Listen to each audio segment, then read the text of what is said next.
Hi, this is Dana Diedoff, and I'm talking to you from my office on the Columbia River. And I was thinking this morning about the whole deal of taking things personally. Have you ever had your feelings really hurt and had somebody say to you, "You just take everything way too personally"? Wow, what does that mean? How I feel is personal. But what does somebody mean when they say, "You're taking things too personally"? I'd like to tell you that it's really hard to know what to do with that because most of us take our brains way too personally. Well, really. Do you think you're just your brain? Or do you think you have a brain? Confusion on that point can be a real problem, you know.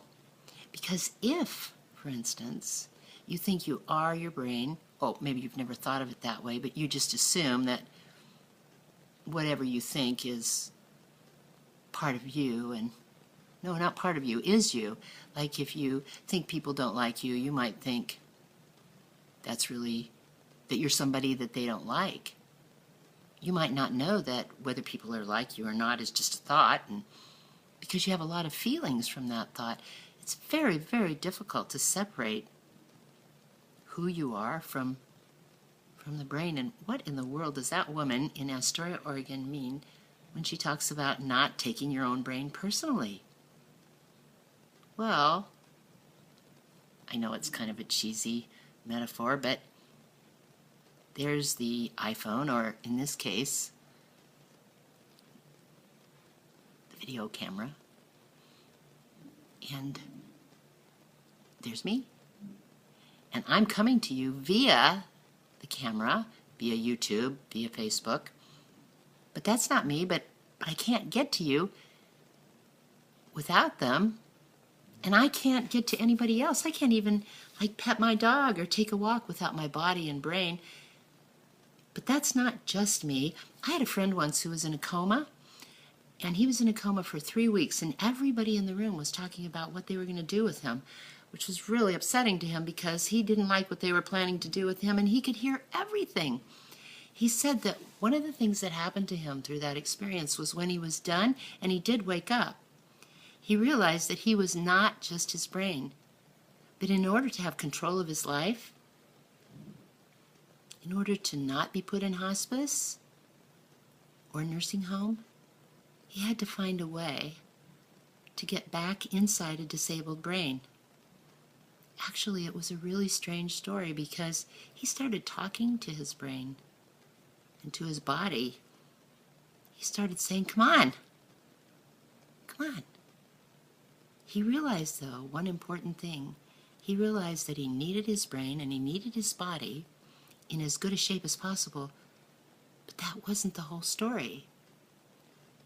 So often, if you take your brain personally, or if you've never thought about it as being something you need and use and can improve, well, then when you do something crazy, like let's say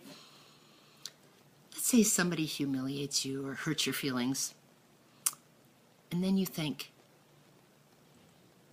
interpret that pain that comes from somebody being mean to you as being a mirror, as meaning that not that they think something, but that you are worthless because they treat you like you are. Well, then you might fall into a part of your brain that is just an old pattern, like old stories, old videos, and in there nothing new happens in that old story, but you've fallen into it through a dream, and you're in there. And in there, when you look in the mirror, you don't see you. You just see a version of you that you believe, that's recorded in your brain, really, and in your history and in your memory. And I'm not saying it's easy, but certain feelings can put you into a memory. But if you don't see it as a memory, and if you see the world through that memory without knowing you're looking through the memory, well, then you might really believe it, and nothing new happens in there. And then the more you stay in that dream and in that old memory, the more it seems like it's true. But if all of a sudden you have a thought, hey, that's a thought, that's a really painful memory, and you kind of open your heart to yourself, you take a breath, and instead of criticizing yourself for having pain or believing everything about how worthless you feel and what a failure you've been, instead of that, you just for a moment breathe and extend some loving kindness and comfort to yourself the way you would to a little baby. And say, wow, in that dream I feel worthless, but that's in the memory files. They seem real. But then there's me, and I know that I'm looking at them. So the version of me in there, in the physical brain, is recorded there. But maybe I could learn to really experience myself more separate from that.